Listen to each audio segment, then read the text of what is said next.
नमस्कार, मैं हूं दिव्या कोचर। आप देख रहे हैं TV9 का पॉडकास्ट। इस वक्त मेरे साथ मौजूद हैं हमारे सहयोगी मनीष झा जी। एक बार फिर से हमने आप सभी की रिक्वेस्ट पे इन्हें दोबारा बुलाया है। पिछली बार मनीष जी हमने तमाम चीज़ों पर आपसे बातचीत की, इजराइल पे बातचीत की, रशिया पे बातचीत की, भारत पे बातचीत की। तब लगा हमें कि 1.5 घंटे के इस पॉडकास्ट में हमने तमाम दुनिया भर के जो मुद्दे चल रहे हैं उसे कवर कर लिया। मगर फिर मैंने आज आपकी 1-2 रिपोर्ट पढ़ी और मुझे लगा कि एक बार फिर से आपको मुझे यहाँ बुलाना चाहिए, क्योंकि डेवलपमेंट जो है अब ईरान अमेरिका वाला वो बढ़ता जा रहा है। शुक्रिया एक बार फिर से ये मौका देने के लिए और दर्शकों को अपने विचार साझा करने के लिए। पिछली बार हम लोग न्यूक्लियर प्लांट को लेकर मिले थे। आज आपने मुझे बताया कि हम ईरान पर बात करेंगे, तो मुझे लगा कि अब हम लोग न्यूक्लियर डील पर बात करेंगे है ना? बिल्कुल। क्योंकि जब आपने कहा कि ईरान पर बात करनी है और ईरान आज की तारीख में पूरी दुनिया के केंद्र में है, और कहीं से भी आप चाहे वॉर की बात करें, धंधे की बात करें, हर जगह ईरान ईरान ईरान है। तो मुझे लगता है कि हम दर्शकों तक अपने विचार को साझा कर पाएंगे कि अभी चल क्या रहा है और शायद उन्हें पसंद आए। जी, जैसा कि पिछली बार जब हमने बातचीत की थी तब ये था कि 1 मई की जो तारीख आपकी तरफ से हमें बताई गई थी, तो हमें लग रहा था कि 1-आध महीने तक ये चीज़ें चलेगी। लेकिन उसके तुरंत बाद ही हमने देखा कि रेड सी पे US की जो मिलिट्री है उसने हूतियों का अधिकांश जो है खात्मा कर दिया। और इधर भी कहा जा रहा है कि ईरान के जो बाकी प्रॉक्सी गुट हैं वो धीरे धीरे ख़त्म हो रहे हैं। जैसे हिजबुल्लाह को इजराइल ने ऑलमोस्ट ख़त्म कर दिया है, हमास भी ख़त्म पर है, बाकी जो शिया मिलिटेंट्स हैं उनकी भी हालत कोई ठीक नहीं है। तो अब ऐसे लोगों की तरफ से कयास लगाए जा रहे हैं कि क्या ईरान इतना कमज़ोर पड़ गया है और उसके बाद भी खुलेआम वो अमेरिका को खुले तौर पर चेतावनी दे रहा है।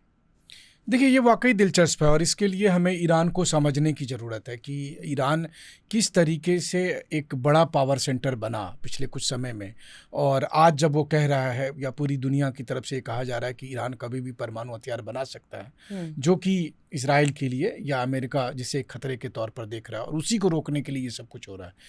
तो वो जानते हैं कि इसमें बहुत समय नहीं बचा है, वो कभी भी ऐसा कर सकते हैं। अब सबसे बड़ी बात अगर आप देखें कि रूस यूक्रेन युद्ध शुरू हुआ, रूस इतना शक्तिशाली देश था, लेकिन ये युद्ध किस हथियार से लड़ा गया? ड्रोन से। और वो ड्रोन किसका था? ईरानियन ड्रोन था, शाहेद 136 ड्रोन। और आज भी जितने भी ड्रोन आप दुनिया के अलग अलग देशों के देख रहे हैं, उसमें सबसे इफेक्टिव ड्रोन किसका था? ईरान का। वहीं दूसरी तरफ देखिए, पिछले साल अप्रैल में और अक्टूबर में दो बार ईरान ने इजराइल पर, जो कि उनसे करीब 2000 किलोमीटर दूर है, अटैक किया। 2000 किलोमीटर दूर अटैक करना छोटी मोटी बात नहीं है, लेकिन ईरान ने वो कर दिखाया। जब अप्रैल में उन्होंने बैलिस्टिक मिसाइल से करीब 300 के करीब बैलिस्टिक मिसाइल और ड्रोन के जरिए हमले किए, और उसके बाद दोबारा से जब उन्होंने अक्टूबर में हमले किए थे। अब ऐसी स्थिति में हम ये सोचते हैं कि ईरान के पास इतनी टेक्नोलॉजी है, इतना कुछ है, तो क्या इतना आसान होगा? देखिए, रूस यूक्रेन युद्ध ने एक बात तो समझा दिया है कि दुश्मन को आप कमज़ोर मत समझें, कोई भी दुश्मन हो। रूस जैसा शक्तिशाली देश जब वो यूक्रेन जैसे देश से लड़ रहा है, 3 साल बाद भी परिणाम सामने नहीं आया। वहीं इजराइल ने जब 7 अक्टूबर के हमले के बाद गाज़ा पर अटैक शुरू किया, आप देखिए गाज़ा कितनी सी ज़मीन है, मतलब हमारे आपके यहाँ जोड़ ले तो 2-3 गाँव मिला दें, उससे ज़्यादा बड़ी ज़मीन नहीं है। इतने बम बारूद गिराने के बाद, इतने एयर स्ट्राइक करने के बाद भी आज भी वो ना तो सारे के सारे बंधकों को निकाल पा रहे हैं, ना ही कह सकते हैं कि हमास का सफाया हो गया। तो वैसे स्थिति में ईरान एक बड़ा मुल्क है, मध्य एशिया का एक बड़ा मुल्क है। उससे अगर जब लड़ाई होगी तो आप समझिए कि कितना भीषण लड़ाई होगी, क्योंकि उनके पास तमाम तरह के ड्रोन हैं, बैलिस्टिक मिसाइल हैं, उनकी अपनी नेवी अच्छी खासी मजबूत है। IRGC यानी कि ईरानियन रिवोल्यूशनरी गार्ड को जो है वो, मतलब मैं समझता हूँ कि उसको आप दुनिया के बेहतरीन फोर्स में से एक में से मान सकते हैं, क्योंकि उन्होंने जिस तरीके से पूरी प्लानिंग की। देखिए, हमास, हिजबुल्लाह, हूती, ये सब जो उनके प्रॉक्सी थे, ये बात सच है कि वो तीनों के आज खत्म होने पे या कमजोर होने की वजह से ईरान अभी पिछले 10 साल में सबसे कमजोर स्थिति पे। और मुझे लगता है कि कोई भी दुश्मन को अगर देखेगा कि ये कमजोर स्थिति में, तो ठीक उसी टाइम में अटैक करेगा। यही करते हैं, आप शेर ही शिकार करने जाता है तो कब देखता है? जब वो देखता है कि यही सही मौका अटैक करो, तो उसी समय वो अटैक करता है। बस यही चीज चाह रहे हैं वो लोग। जी, जैसे आपने IRGC का अभी ज़िक्र किया, तो उनके जो चीफ है उन्होंने अभी 2-3 दिन पहले ही ट्वीट किया, और ट्वीट में उन्होंने लिखा कि आप ये तमाम मुद्दों से अगर ईरान को कमज़ोर समझ रहे हैं तो ये आपकी बेवकूफ़ी है। ईरान अभी भी सक्षम है कि वो अकेले इज़राइल और अमेरिका के साथ युद्ध के लिए तैयार हो सकता है। ये अभी 2 या 3 दिन पुराना उनका ट्वीट है। देखिए, महाभारत में भगवान कृष्ण कहते हैं अर्जुन से कि आप युद्ध शुरू कर सकते हो, लेकिन युद्ध का परिणाम क्या होगा ये आपके वश में नहीं है। तो ये बात अमेरिका और इजराइल पे भी लागू होती है और ये बात ईरान पर भी लागू होती है। IRGC के चीफ ये कहते हैं अगर वो कि आप हमें कमज़ोर नहीं समझो, तो सही बात है, दुश्मन को कमज़ोर नहीं समझना चाहिए। लेकिन अगर वो ये समझ रहे हैं कि अकेला वो इजराइल से, अमेरिका से निपट लेंगे, तो ये तो युद्ध होने के बाद पता चलेगा कि कौन कितना निपटेगा। मोटे तौर पर जो मुझे लगता है ईरान की स्ट्रेटेजी है, देखिए ईरान यहाँ से, ये आपकी बहुत अच्छी लाइन थी मैंने की, ये देखते हैं कि कौन कितना निपटेगा उसके बाद। जी। तो अब देखिए, मोटे तौर पर अगर आप देखें तो ईरान की मुझे जो स्ट्रेटेजी समझ में आती है कि 2000 किलोमीटर दूर इजराइल पर अटैक करके उसने ये तो दिखा दिया कि उनके पास क्षमता है, और ये बात हम सबको माननी वो है। आयरन डोम से ज्यादा रोक भी नहीं पाए, अच्छा नहीं, खासा। उसके बाद आप देखिए, ये ना युद्ध एक बड़ा अलग सा डायनामिक्स है। आपको मैं एक उदाहरण देता हूँ। भारत अमेरिका से MQ-9 प्रीडेटर ड्रोन खरीदना चाहता है, और हमारे यहाँ तमाम लोग उसकी खूबियां गिनाते हैं कि MQ-9 ड्रोन की क्या खूबियां हैं। मुझे लगता है आपने भी दर्शकों को बताया। लेकिन आपको पता है कि टोटल 21 MQ-9 ड्रोन को हूतियों ने मार गिराया, और 4 पहले गिराए थे। 7 अक्टूबर के हमले के बाद पिछले 3-1.5 साल में उन्होंने 17 गिराए। अब आप बताइए, हूती जैसा संगठन अगर वो MQ-9 ड्रोन को गिरा सकता है, तो ईरान पूरी आर्मी के साथ क्या करेगा? ठीक है। दूसरी तरफ आप ये देखिए कि ईरान के आसपास जो मिडिल ईस्ट के जितने कंट्री हैं जो कि अमेरिकी अलाई हैं, मतलब UAE ले लीजिए, सऊदी ले लीजिए, कतर ले लीजिए, बहरीन ले लीजिए, ओमान ले लीजिए, जॉर्डन ले लीजिए, इन सब कंट्री में अमेरिका के तमाम मिलिट्री बेस मौजूद हैं। तो तेहरान को वॉशिंगटन पर अटैक नहीं करना है, तेहरान को न्यूयॉर्क पर अटैक नहीं करना है, तेहरान को इन देशों में अटैक करना है।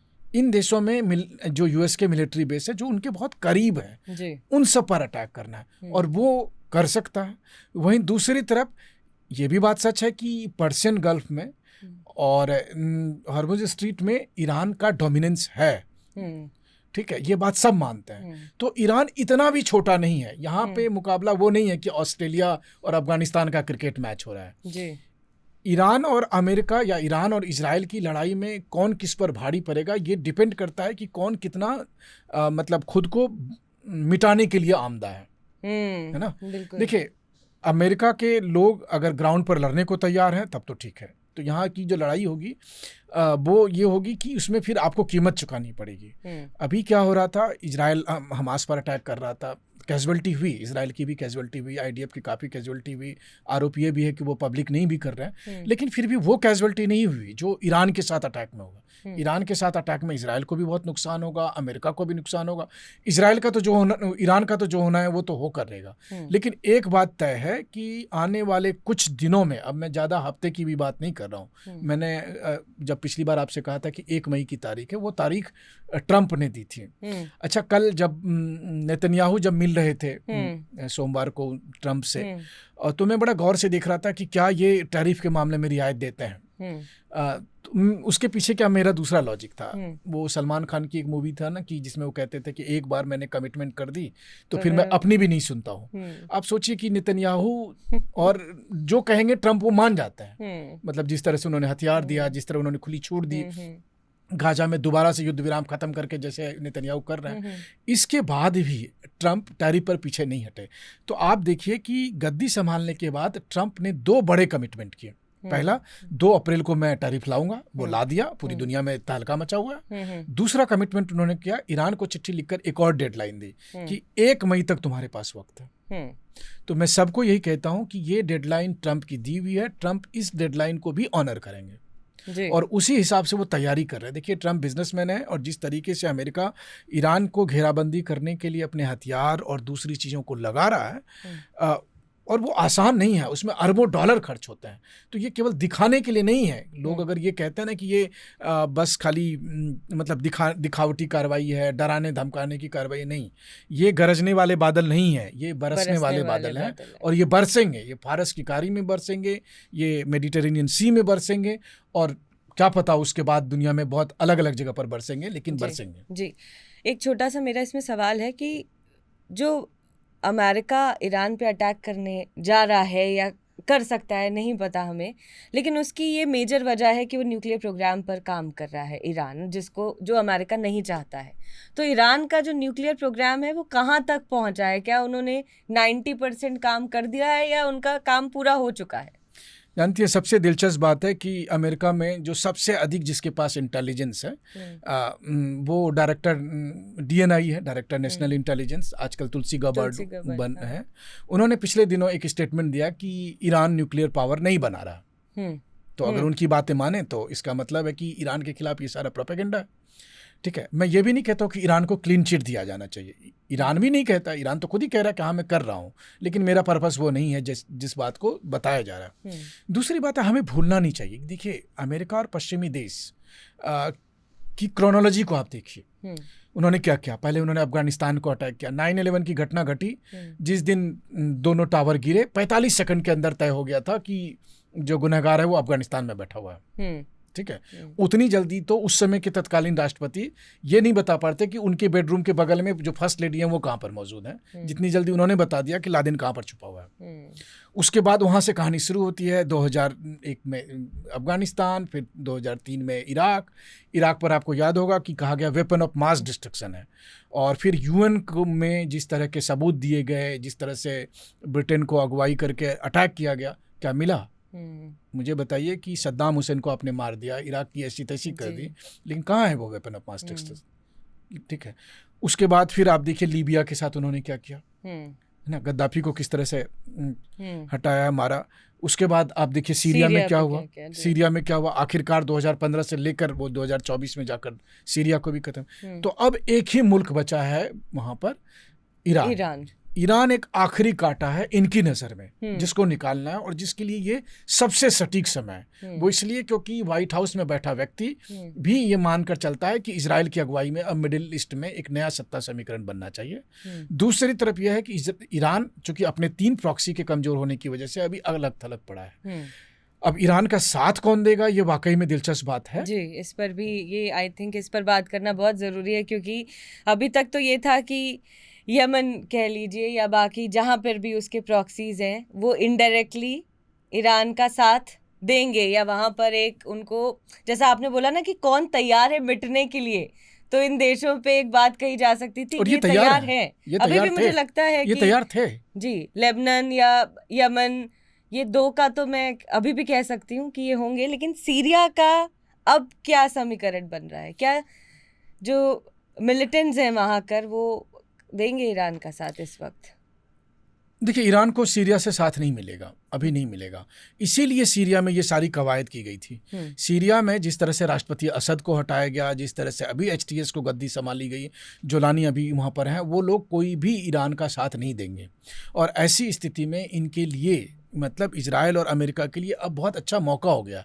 बल्कि सीरिया के हाथ में आने से एक फ़ायदा और भी हुआ है। अभी तक क्या था कि अभी तक आप ईरान पर सिर्फ और सिर्फ एयर स्ट्राइक कर सकते थे, है ना, लेकिन आप सीरिया में आपका प्रभाव हो गया। मतलब मैं तो यही मान के चलता हूँ कि सीरिया में अभी जो मौजूदा सरकार है वो इजराइल और अमेरिका का ही एक्सटेंशन है। तो ऐसी स्थिति में अब आप ग्राउंड फोर्स को भी सीरिया के थ्रू इराक से ला सकते हैं, क्योंकि इराक में अगेन फिर वो सरकार है जो कि अमेरिका के खिलाफ नहीं जाएगी। तो वो एक बढ़त बनाई हुई है। देखिए, बहुत सारा डेवलपमेंट हो रहा है पिछले कुछ दिनों में। हम लगातार अपने दर्शकों तक भी बताते हैं कि कैसे साउथ कोरिया से लेकर दूसरे और जगह से पैसिफिक ओशन में जो उनके अपने मिलिट्री बेस थे, उन सब से हटाकर वो सारे एयर डिफेंस या फिर मिसाइल और दूसरे हथियार ईरान के आसपास के मिडिल ईस्ट कंट्री में जो अमेरिका के बेस हैं वहाँ पर रखे जा रहे हैं। वैसे ही दूसरी तरफ दूर की रणनीति ये बनाई गई कि हिंद महासागर में जो डिएगो गार्सिया है वहाँ पर उन्होंने बॉम्बर्स को तैनात किया है, ताकि अगर लड़ाई के समय में ज़रूरत पड़ी तो यहाँ से अटैक करेंगे। लेकिन लड़ाई का तीसरा चरण देखिए, जानकारी ये भी है कि अफगानिस्तान का बगराम बेस को में अमेरिका दोबारा से आ गया। मतलब वही एयरबेस जहाँ से 2021 में पहली बार पूरी दुनिया ने देखा कि अमेरिका कैसे दुम दबाकर भागा बैक था, आउट किया जी। है ना। वहां दोबारा वो आ गए हैं हम्म, क्या करने के लिए, वो यही बताने के लिए कि अभी अगर उनको ईरान पे अटैक करना होगा तो सबसे नियरेस्ट बेस जो आएगा स्ट्रेटेजिकली वो अफगानिस्तान। अफगानिस्तान में होगा। तो इतनी सारी तैयारी वो खाली दिखाने के लिए नहीं कर रहा, ट्रम्प को ये हेडलाइन पूरी तरीके से घेरने की जो है प्लानिंग शुरू हो गई है और ये कुछ करने जा रहे हैं तभी ये सब चल रहा है, वरना मुझे नहीं लगता कि अमेरिका ये सब करता, सभी मोर्चों पे अपने बेसेस को स्टैब्लिश करता। बिल्कुल, क्योंकि ये सब कोई आसान काम नहीं है। जब आप इस तरह की चीज़ें करते हैं तो आप अरबों डॉलर का खर्च करते हैं। और आप याद करिए जब ट्रम्प पहली बार ईरान को लेकर धमकी दे रहे थे तो उन्होंने क्या कहा था कि हम ऐसी तबाही वहाँ पर लाएंगे कि जैसे दूसरे विश्व युद्ध के बाद आज तक कभी नहीं हुई थी। तो यानी कि आप यकीन मानिए, आप अभी तक जो दूसरे विश्व युद्ध के बाद जितने भी युद्ध हुए हैं, इंक्लूडिंग रशिया यूक्रेन वॉर और इजराइल गाजा, ये सब भूल जाएंगे जब ईरान पे जिस तरह की बमबारी होगी। कम से कम तैयारी उस तरह की है। देखिए, कुल मिलाकर ये है, मेरा अपना अनुमान है, जो मैं रूस में या फिर पश्चिम एशिया में अलग अलग देशों में लोगों से मिलकर, एक्सपर्ट से मिलकर, मेरा अपना कंक्लूजन है, इस साल एक टारगेट है, ईरान को घुटने पे लाना है। अब ईरान घुटने पे जैसे आ जाए, ईरान या तो बिना लड़े आ जाए या फिर ईरान लड़कर आए। इसलिए मैंने आपसे कहा कि अगर डिपेंड करता है कि ईरान कितना मर मिटने को तैयार है ना।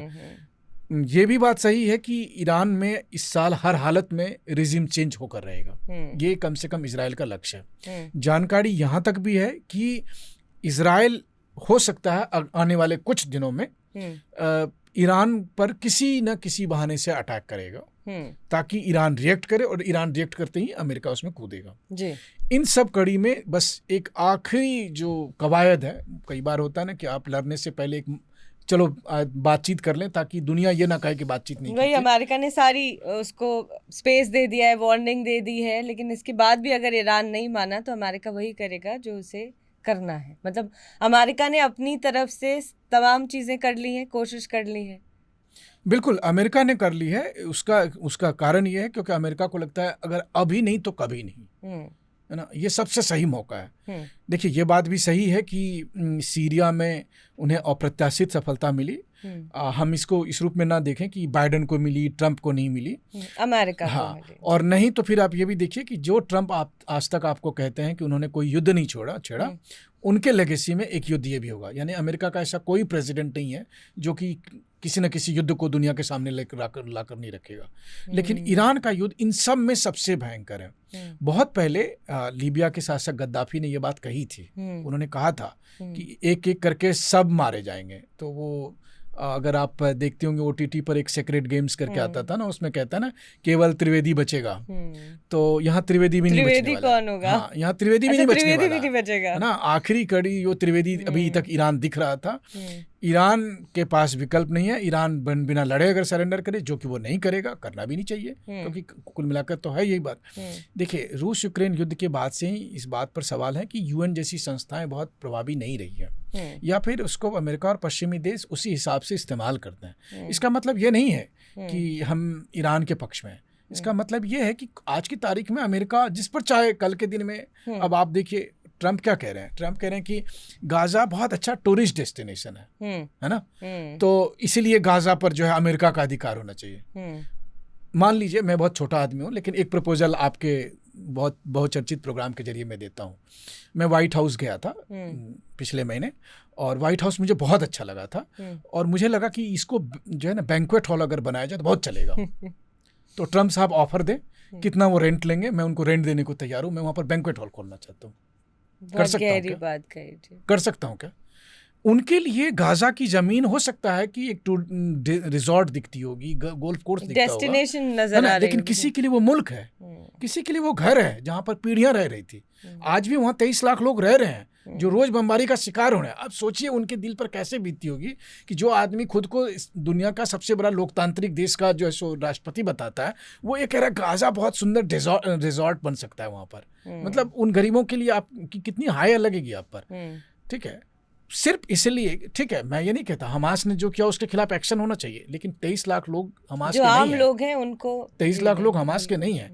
ईरान के सारे लोग नहीं चाहते हैं कि अमेरिका के साथ जंग हो। जी, वो खुद ही जूझ रहे हैं वहां और से। छोड़िए ना, मैं तो इजराइल कई बार गया। इजराइल में आप इजराइल से पूछिए, क्या इजराइल के लोग कहते हैं कि नहीं नहीं ईरान से लड़ना ही चाहिए? बिल्कुल उनका कहना है कि बहुत हो गया, अब लड़ाई नहीं होनी चाहिए। लेकिन फिर वही बात है, गंदा है लेकिन धंधा है। बिना लड़े इनका काम नहीं होगा। ये लड़ेंगे, इनको एक युद्ध चाहिए, और इस बार युद्ध के लिए एक बलि का बकरा ईरान के रूप में। जी, लेकिन अब युद्ध पे हम बात करते हैं। ईरान और अमेरिका का हाइपोथेटिकली सिचुएशन है कि युद्ध, जंग दोनों के बीच में छिड़ जाती है, तो हमें पता है कि अमेरिका को किसी और देश की ज़रूरत नहीं है और यहाँ पे इजराइल अकेला उसके लिए काफ़ी है।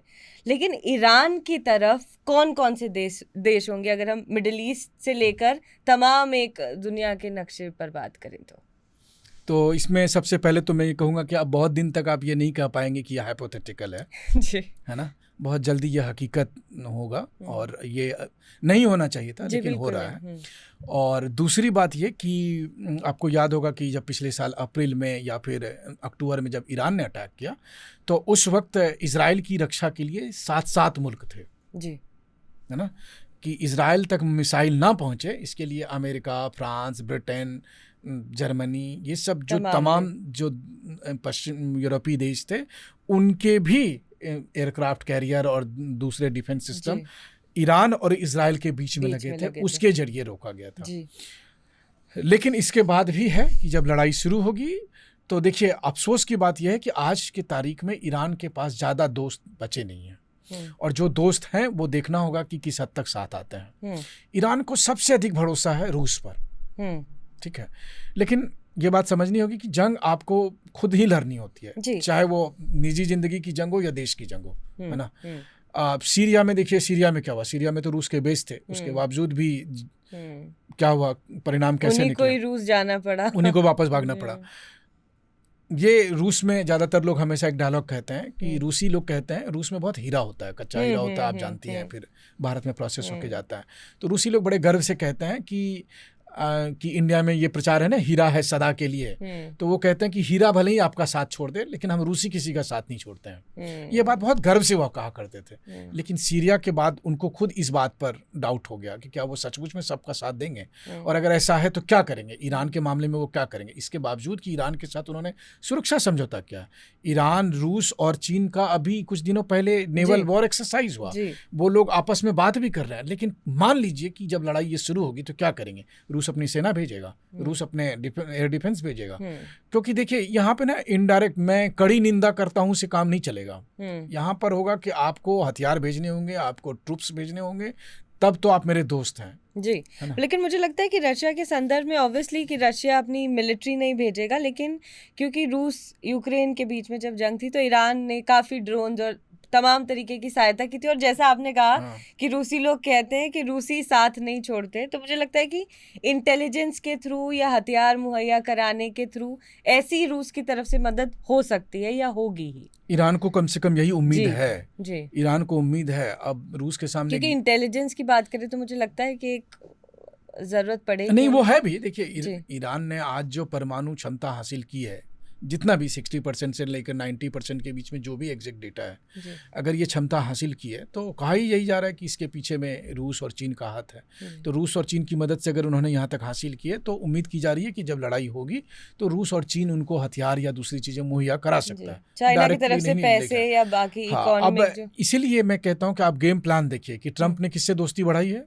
रूस से। उसको कह रहा है कि तुमको तय करना होगा, तुमको नया दोस्त चाहिए या पुराना दोस्त चाहिए, तुमको ईरान चाहिए या अमेरिका से दोस्ती चाहिए। लेकिन आप रशिया को अच्छे से समझते हैं, आपको क्या लगता है कि पुतिन इस डिप्लोमेटिक कॉन्वर्सेशन में आएंगे या उनके दिमाग में क्लैरिटी है कि उनको क्या करना है?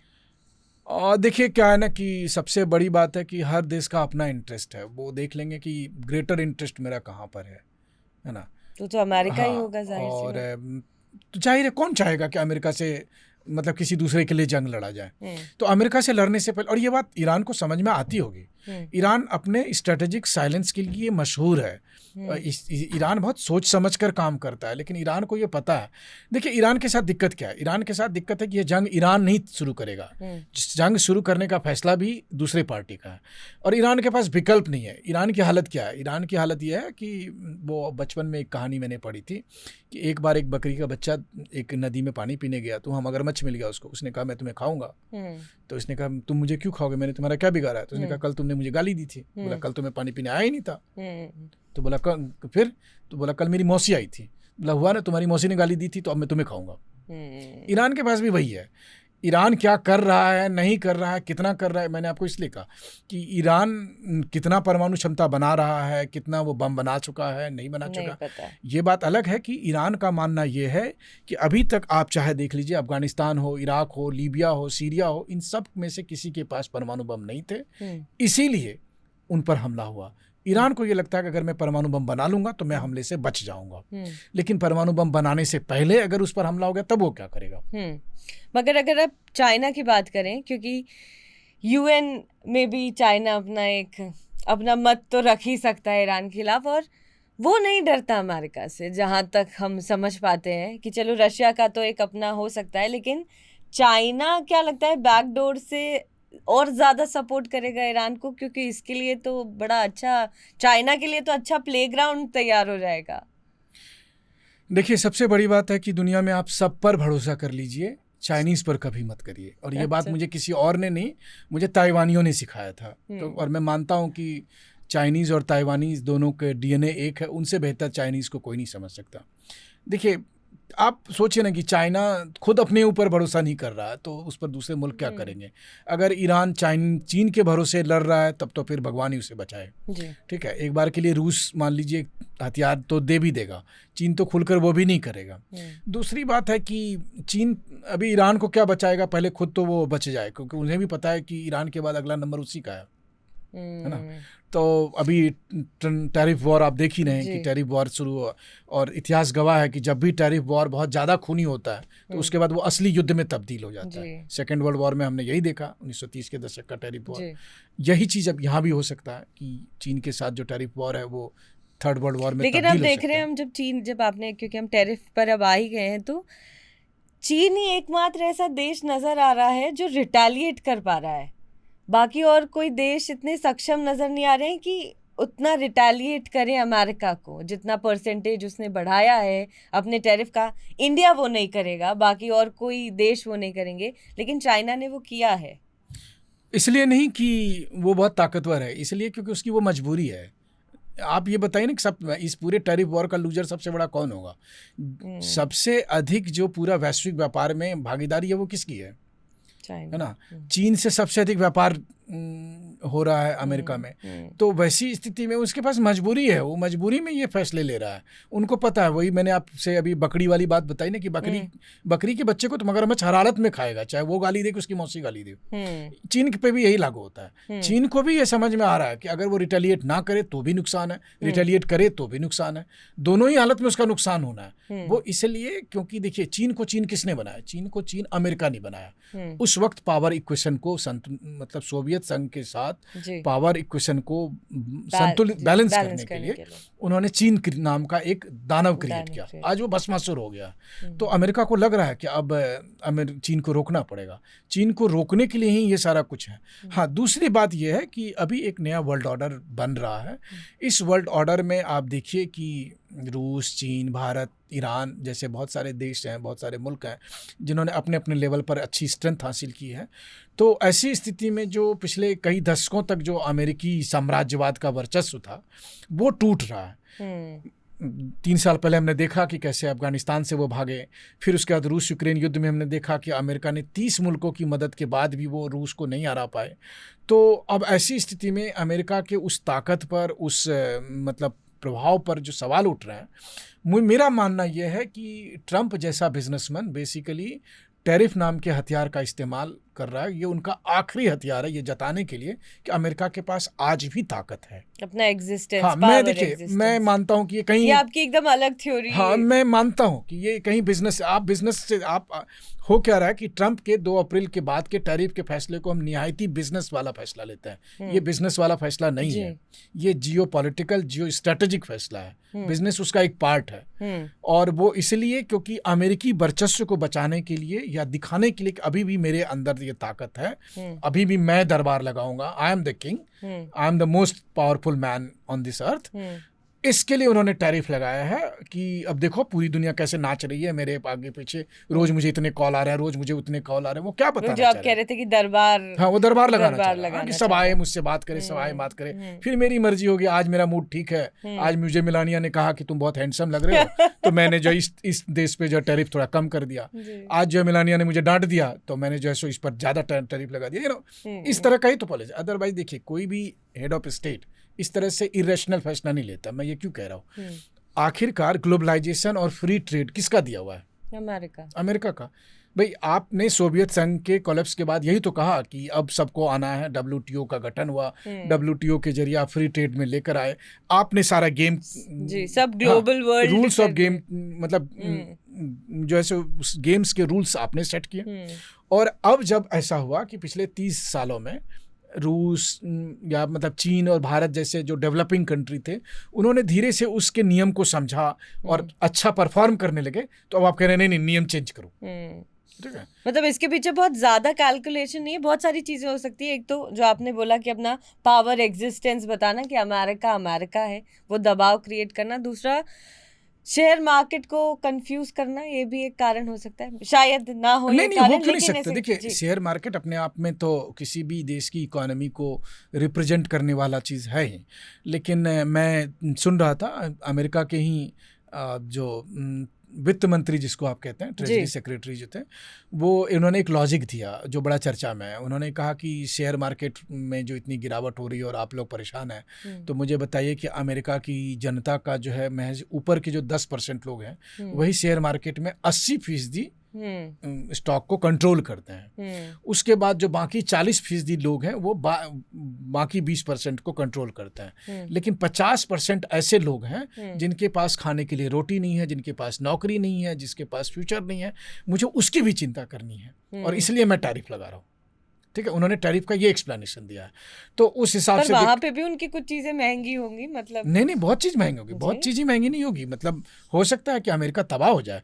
और चूंकि मुझे डर इसी बात का है जो मैं आपसे कह रहा था कि मुझे एक चीज़ है, ट्रंप ने 1 मई की एक डेडलाइन दी है। मान लीजिए 2-4-10 दिन आगे पीछे होता कि कब लड़ना है नहीं लड़ना है, लेकिन टैरिफ के नाम पर जो ये पूरा ग्लोबल क्योस हो रहा है, इसकी वजह से मुझे लगता है कि कहीं ट्रंप तब उससे ध्यान हटाने के लिए ईरान के साथ जंग को और जल्दी ना शुरू कर दे। हो सकता है ना। आप देखिए कि टैरिफ के नाम पर जो अमेरिका में भी 1400 जगह पर केवल एक दिन में प्रोटेस्ट हुए, लाखों लोग सड़क पर उतरे। अमेरिका में भी बहुत ज़्यादा हो हंगामा मचा हुआ है, पूरी दुनिया में हो हंगामा मचा हुआ है। तो आपको अगर टैरिफ से ध्यान हटाना है तो क्या करना होगा? कोई दूसरी बड़ी चीज़ शुरू करना। अच्छा मुझे एक बात बताइए, आपको याद होगा कि ट्रंप ने कहा था कि मैं राष्ट्रपति बनते ही 24 घंटे में एक बड़ा महान काम करूँगा। पिछले 24 घंटे में या उससे पहले आप उसकी कोई चर्चा सुन रही है? कहाँ है? रूस यूक्रेन युद्ध बंद हो गया क्या? या इधर शांति हो गई क्या? नहीं हुआ ना। उसकी जगह पर क्या आ गया? टैरिफ। तो आप समझिए खेल क्या है। रूस यूक्रेन युद्ध में सक्सेस नहीं मिली तो आपने टैरिफ ला दिया, टैरिफ का झुंझुना दे दिया। आप पूरी दुनिया टैरिफ में फंसी पड़ी है। जब आप टैरिफ में फंसते हुए दिखेंगे तो आप कोई तीसरा मोर्चा खोल लेंगे। यही उस समय भी हुआ जब अफगानिस्तान से आपको छोड़ के भागना पड़ा। तो उस समय अमेरिका की जो किरकिरी हो रही थी कि अरे अमेरिका मतलब, तो फिर अमेरिकी हथियार लॉबी ने कहा कि नहीं अब एक नई जंग करके दिखाओ और अपनी ताकत दिखाओ। तो आप रूस यूक्रेन युद्ध लेकर आए। रूस यूक्रेन युद्ध में 3 साल में जब आप एग्जॉस्ट होने लगे तो आपने एक टैरिफ नाम का नया झुंझुना लाया है। टैरिफ से जब आपको ध्यान हटाना होगा तो आप ईरान हो। एक के बाद एक पर्पस ये है कि ये क्योस क्रिएट करना। और इस क्योस में अल्टीमेट बेनिफिट किसको मिलता है? उन्हीं अमेरिकी कंपनियों को जिनके शेयर मार्केट आज गिर रहे हैं। ये सब दोबारा से रिगेन कर जाएंगे। अमेरिका को नुकसान नहीं होगा, नुकसान हमारे आपके जैसे देश को, मुल्क होगा। लेकिन अच्छी बात यह है कि इस पूरे समीकरण में आप ये कहिए कि भगवान की कृपा है कि भारत को फायदा होगा।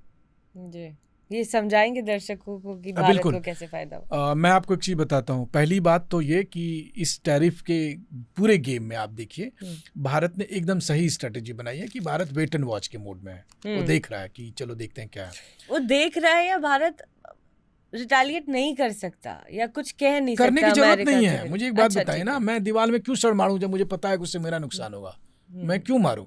और मुझे एक बात बताइए, ये इस कप में जो सामान है, ये 100 रुपए का मान लीजिए भारत भी बनाता है और चीन भी बनाता है, और हम दोनों यूएस मार्केट में लेकर जाते हैं, है ना।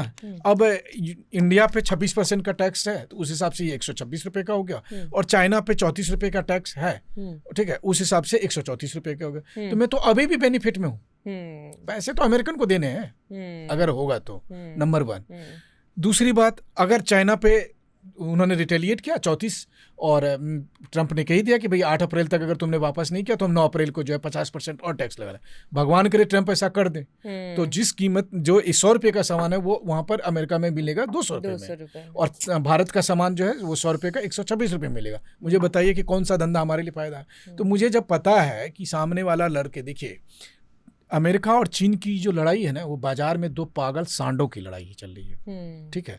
उससे क्या होता है कि जब 2 सांड लड़ते हैं तो आसपास के बहुत सारे दुकान क्षतिग्रस्त हो जाते हैं, लेकिन जो दूर में जहाँ जिसके दुकान के पास ये लड़ाई नहीं हो रही है, जब सारे दुकान टूट जाएंगे तो उसको तो फायदा होगा ना।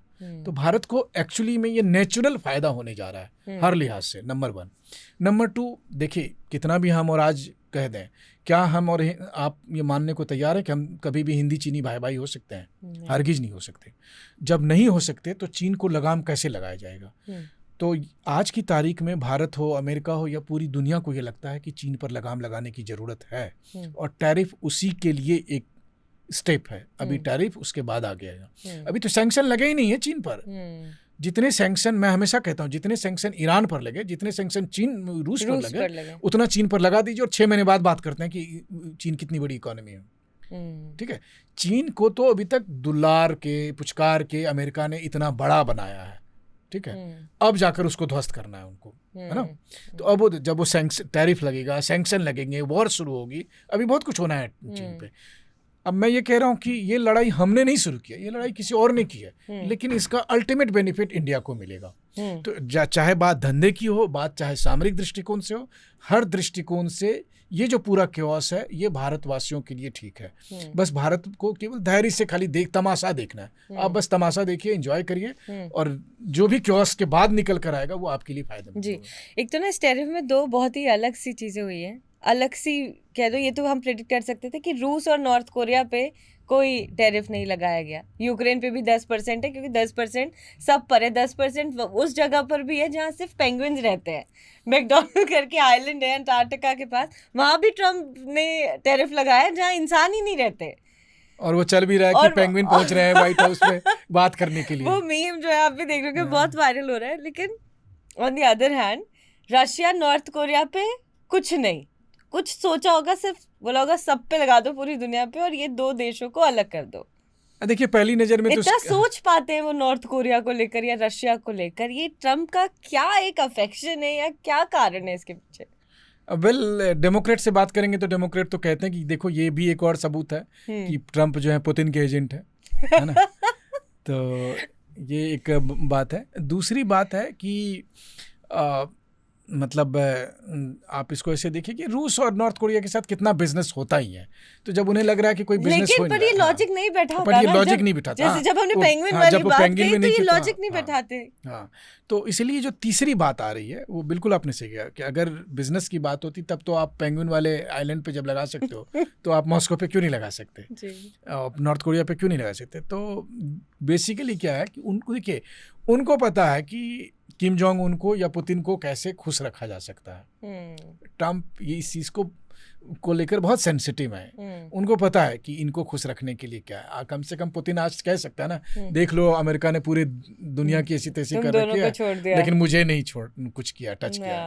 उनको भी एक ना, होता क्या है कि जब ये आप इंडिविजुअल लेवल पर जब डील करते हैं कि ट्रम्प का मूड के हिसाब से, ट्रम्प की, मैं हमेशा कहता हूं कि 2 देशों के देश इसमें ना बहुत पर्सनल केमिस्ट्री पे नहीं जाना चाहिए।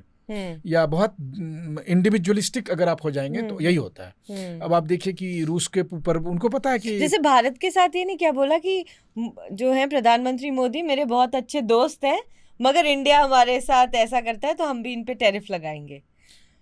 ये इन्होंने मेंशन किया था जब वो टैरिफ का अपना अनाउंसमेंट कर रहे थे, लेकिन ये पुतिन और किम जोंग उन पर ये बल्कि लागू मैं नहीं तो होता। इसको ये भी कहता हूँ कि मतलब हमारे दर्शक घरेलू राजनीति से परे हटके कम से कम अब तो आप मानेंगे ना कि भारत जो है, जब वो ट्रम्प खुद ही कह रहा है कि भारत जो है सो मतलब बहुत हार्ड नेगोशिएशन कर रहा है या भारत हमारे साथ ऐसा व्यवहार करता है, तो आप ये नहीं कहेंगे ना कि भारत जो है अमेरिका में झुका या मोदी जी ने कॉम्प्रोमाइज कर लिया। हम नहीं कर रहे। देखिए, हर देश अपना अपना नेशनल इंटरेस्ट को प्रोटेक्ट कर रहा है, हम भी उसी मुस्तैदी के साथ नेशनल इंटरेस्ट को प्रोटेक्ट कर रहा है। बस ये है कि हमारा तरीका अलग है और हमारा तरीका ने हमें फायदा पहुंचाया, हमारे तरीका ने हमें रूस यूक्रेन युद्ध में फायदा पहुंचाया जब हम सब स्टेक होल्डर से बात कर रहे थे। हमारा तरीका ने हमको इजराइल और मिडिल ईस्ट में पहुंचाया। हम इजराइल के भी दोस्त बने रहे, लेकिन हम मिडिल ईस्ट लेकिन ये अब ईरान और अमेरिका की जंग होगी तो भारत तब भी वैसे ही होगा, क्योंकि ये मुझे याद है कि एक बार तभी सुषमा स्वराज विदेश मंत्री थी और मेरे ख्याल से जॉन कैरी उस समय अमेरिका के विदेश मंत्री थे और दिल्ली आए हुए थे। एक प्रेस कॉन्फ्रेंस हो रही थी और मैं खुद उस प्रेस कॉन्फ्रेंस में बैठा हुआ था और उस समय ईरान को लेकर जो है सो इन्होंने कहा, जॉन कैरी ने कहा सुषमा स्वराज से कि आपको ईरान के साथ ताल्लुकात नहीं रखने चाहिए। तो सुषमा जी ने बहुत ही अच्छे से जवाब दिया था इसका कि अगर हम ईरान के साथ बातचीत में हैं, संपर्क में हैं, क्या पता कभी किसी दिन वो आप ही के काम आए, है ना। तो देखिए, भारत के रिश्ते अगर दोनों साइड में हैं तो कई बार वो क्रूशियल टाइम में काम आते हैं। जैसे जब ज़पोरिजिया न्यूक्लियर प्लांट पर अटैक की बात आ रही थी या फिर जब लगा कि पुतिन जो है सो न्यूक्लियर वेपन का कहीं इस्तेमाल करेंगे क्या, तो अमेरिका ने उस वक्त भारत की भी मदद ली थी कि आप एक बार बात करो उनसे, उनको समझाओ। तो उसी तरीके से अमेरिका और ईरान के इस जंग में कुछ देश ऐसे होने चाहिए। देखिए, ठीक है, ओमान एक देश है, ओमान को आप कहते हैं कि वो भी मीडिएशन करता है, बट ओमान सब जियोपॉलिटिकल पर्सपेक्टिव से अगर मैं देखता हूँ तो इनका स्टेज बस ये एक जगह प्रोवाइड कर सकते हैं, उससे ज़्यादा की हैसियत नहीं है। सच बात यह है, ओमान कोई ऐसा फैसला ले सकता है जो अमेरिका ना चाहे, नहीं, तो बस हो गया। मीडिएशन का मतलब ये है कि कम से कम ये है कि आप को वो मना सके। तो वैसी स्थिति में ईरान और अमेरिका के किसी भी वैसे रिलेशनशिप में भारत जैसे मुल्क की बड़ी अहमियत होगी। लेकिन हाँ, अभी है कि भारत, अब देखिए, सब आपस में लड़ने मरने को आमदा है, तो हम क्या करेंगे। लेकिन अगर यही ताइवान और चीन का शुरू हो जाए तो भारत फिर क्लियरली ताइवान का साथ देगा। अभी तो भारत की जो मुझे पॉलिसी लगता है है, वो इकलौता ऐसा युद्ध होगा जिसमें भारत का जो स्टैंड है वो क्लियर होगा कि वो ताइवान के साथ। भारत की सरकार का तो नहीं पता, लेकिन भारत के लोग जरूर ताइवान के साथ होंगे, है ना, और दिल से जरूर होंगे, ताइवान के साथ होंगे। और होना भी चाहिए, देखिए होना भी चाहिए, क्योंकि चीन, अगर एक बार मैं मानता हूँ कि चीन की जो विस्तारवादी नीति है उसमें एक बार ताइवान नाम का किला ढह गया तो उसके बाद फिर चीन को कोई नहीं रोकेगा, है ना। तो आपको ताइवान का साथ देना चाहिए। लेकिन चूंकि आपने ताइवान का जिक्र किया तो मैं आपको बताऊं, इसी वजह से मुझे लगता है कि तीनों बड़े बिग पावर में एक अंडरस्टैंडिंग हो गई है। मतलब अमेरिका में, रूस में, चीन में एक अंडरस्टैंडिंग हो गई है कि मुझे मेरे हिस्से की चीज दे दो। मतलब रूस यूक्रेन युद्ध है तो यूक्रेन और ये जो आसपास का इलाका है वो जो है वो रूस के पास रहेगा। अमेरिका कह रहा है अब मिडिल ईस्ट में इजराइल के नेतृत्व में जो डोमिनेंस चाहिए उसके लिए मुझे आखिरी ईरान चाहिए, ईरान मुझे दे दो। और चीन कहेगा कि मुझे ताइवान दे दो। तो जो सवाल आपका था कि ईरान का साथ कौन कौन देगा, तो रूस और चीन उसका साथ नहीं देगा, इसलिए क्योंकि किसी को यूक्रेन चाहिए, किसी को ताइवान चाहिए और वो अपने इंटरेस्ट के लिए आगे बढ़ेगा, तो ईरान अलग थलग पड़ेगा। गल्फ देश भी नहीं देंगे। बाकी जो गल्फ कंट्री है, गल्फ कंट्री वैसे भी ईरान को पसंद नहीं करते हैं, भले ही सब मुस्लिम कंट्री हैं, लेकिन कभी शिया सुन्नी के नाम पर, और शिया सुन्नी से अलग देखिए सबसे बड़ी बात है कि बाकी मुल्क कट्टरवादी विचारधारा से अलग उदारवादी विचारधारा या कंप्लीट मार्केट वाली विचारधारा में जा रहे हैं। वहीं ईरान उनको एकदम अलग विचारधारा वाला लग रहा है। तो हर हालत में ईरान में रिजीम चेंज हो रहा है, ईरान में लड़ाई होनी है। अब बस वही बात है कि इतिहास ईरान को कैसे याद रखे ये तय करना है ईरान के सुप्रीम लीडर को और IRGC को। बस इतनी सी बात है, लड़ाई होगी, ईरान पर अटैक होगा, ज़्यादा क्योस मचेगा तो ज़्यादा जल्दी होगा, लेकिन ज़्यादा वक्त नहीं है। बस अच्छी बात यह है कि हमारे ज़्यादातर दर्शक जो भारतीय हैं उन सब के लिए यही है कि कई बार किस्मत तय कर देती है कि आप सुरक्षित रहोगे, और भारत वही है। जी शुक्रिया। एक बार फिर से बहुत कुछ आपसे बात करके समझ में आया, क्योंकि काफ़ी दिनों से चल रहा था ईरान अमेरिका का क्या होगा, टैरिफ को लेकर तमाम चीज़ें, लेकिन एक अलग पर्सपेक्टिव के साथ ये कॉन्वर्जेसन हुई। Thank you so much. और एक बार फिर से आपसे मुझे लगता है जल्द मुलाकात होगी, क्या पता अगले हफ्ते ही आपको बुला लें। बिल्कुल, थैंक यू सो मच, और दर्शकों का आभार। ऐसे ही आप देखते रहिए, और हम वॉर जोन में जाकर जो लोगों से बात करेंगे वो मैं आपके कार्यक्रम में आकर साझा करता जी रहूँ। बिल्कुल, Thank you. शुक्रिया।